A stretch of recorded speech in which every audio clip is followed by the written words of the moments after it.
98.7 AM 1490 and 97.1talk.com.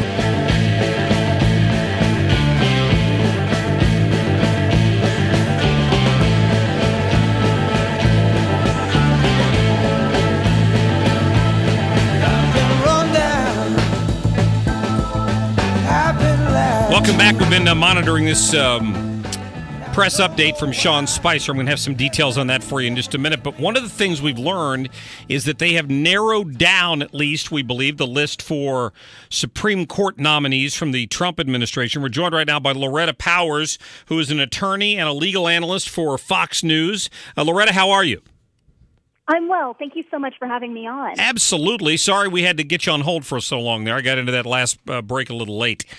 What's your take on, I believe it's Neil Gorsuch is believed to be the front runner? Yes, he's 49 years old, so that means that he'll be on the court for at least 30 years. And he's a really favored candidate in part because of his opinions on religious liberty, including one he joined siding closely with corporations who believed that the so-called contraceptive mandate of Obamacare violated their religious beliefs. And he's probably going to rule a lot like Scalia did. After Scalia's death, he gave a talk emphasizing that the great project of Justice Scalia's career was to remind us of the differences between judges and legislatures. Yeah, that's great. Well, that should make conservatives happy. Do you know where he's ruled or how he's ruled on issues like abortion? Well, he's never had to write an opinion on Roe v. Wade. Thus, he's never really called Roe an abomination. And so that might actually disappoint some who want to make sure that he wouldn't surprise them on the issue. Yeah, because William Pryor, who's one of the other judges who's been discussed, actually did use that language one time. I'm guessing that's what you're referring to. Yeah. Yes, and he's not even on the short list anymore. The other person that they're looking at is Thomas Hardavant. And he actually has a very compelling personal story. He's from Massachusetts, blue-collar family, first in his family to attend college, and he drove a cab while he was in school. He's pro-Second Amendment, sharp legal mind. He's persuasive, but he doesn't overpower a room. And he actually serves in the same court as Donald Trump's sister. Oh. Trump, if he needs a reference, he could always ask his sister. Yeah, who he jokingly said one time might be on his short list. I remember all the flubbub about that. That's interesting. Yay, nepotism. Yeah, exactly. Let me return for a minute to the threatened lawsuit that the ACLU now has already planned to file against Donald Trump. What's that all about? You know what? It is the same old song. Whenever a new president gets elected from the other side of the aisle, special interest groups are going to mobilize and do whatever they can to kind of minimize this new administration. And so what they actually did here is they filed a Freedom of Information request. And anybody could do that. You know, it's one of the cornerstones of our government. You know, it's supposed to be of the people. So normal records belong to the people. So what they want is for the agencies to release legal opinions, memoranda, advisories, and communications between November 9th, 2016 to January 20th of this year. And basically what they will accomplish is that they're going to tie up a lot of legal resources of the government that can benefit, for productive purposes. Right. Are you still there? Yes, I'm still here. I'm sorry, you broke up a little bit. My apologies. But I think that this is just one of several lawsuits that the ACLU is going to file.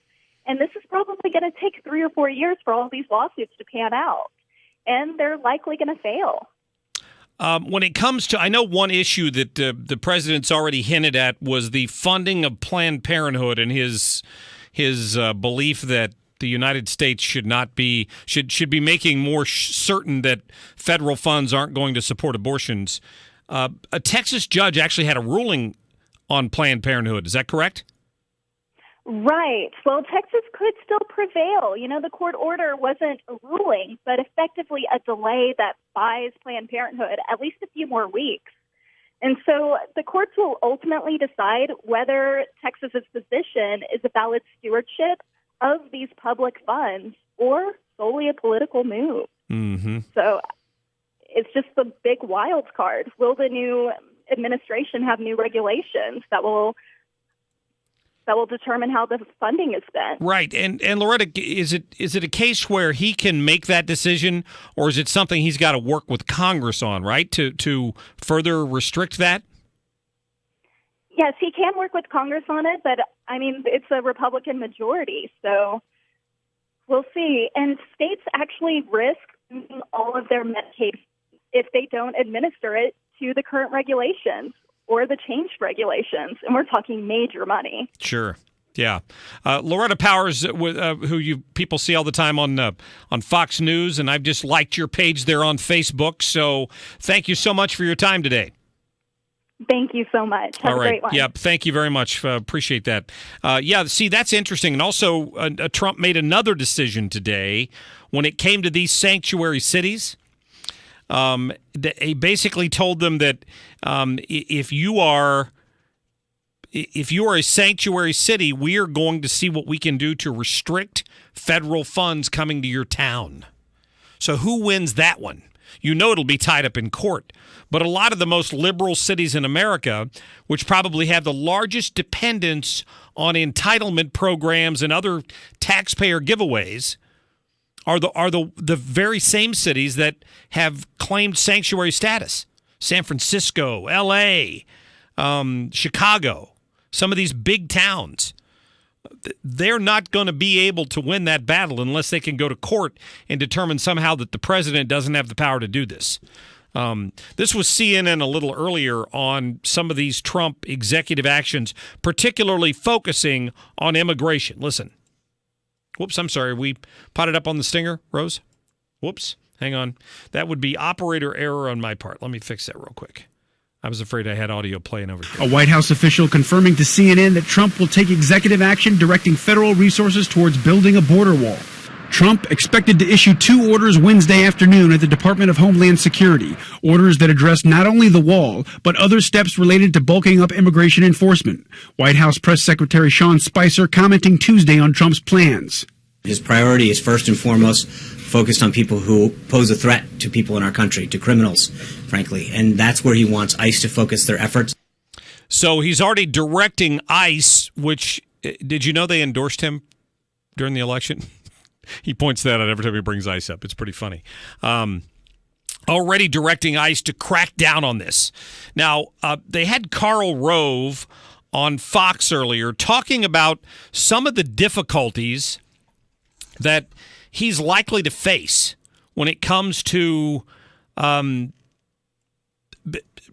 immigration specifically and building the wall. I thought this was worth listening to. Not that I'm such a big fan of Rove, but he does understand how the system works. So he believes that the president looks strong doing this, but people still need to understand that even though he's approved them to go ahead and start working on the wall, there are limits to what he's going to be able to accomplish. Not so good, but once again, we have a day in which he looks strong, in which he's focused, in which he is fulfilling promises that he made to the American people during the campaign. Now, there are limits to what these executive orders can achieve. The wall, for example, is governed by a law passed in 2006 called the Secure Fences Act that authorized the construction of 700 miles of fence, of wall, if you will, along the border. There are about 352 miles of wall today and about just under 300 miles of vehicle barriers, but only about 352 miles of what Donald Trump would consider to be a wall. President Trump is going to need to have authorization from Congress to expand the mileage and, more importantly, to pay for it, because that bill only authorized money for partial construction, and Congress has to appropriate additional monies if you're going to expand it. So he's going to get the ball rolling, but he is going to have to go back to Congress and get the cash. Remember, this law has been in effect for a while, and Congress has chosen intentionally not to fund it, despite all of the chest beating that we've heard through the years on immigration. They've had the ability to do it. They've chosen not to. And Trump's got to push them to do that. And it'll be interesting to see how that goes down. All right, quick break. Wayne Allen Root is going to join us coming up in the next segment to talk about his trip to the inauguration, what he sees as ties to the imagery of Ronald Reagan I can't wait to get Wayne on the air here coming up in just a minute. In the next hour, we're going to talk about the continuing battle to get some of these cabinet nominees through the Senate and what Chuck Schumer is doing to try to tie them up. And I'll bring you the very latest on this Sean Spicer news conference that just wrapped up in D.C. To the whipping post, Lord, I feel like I'm dying.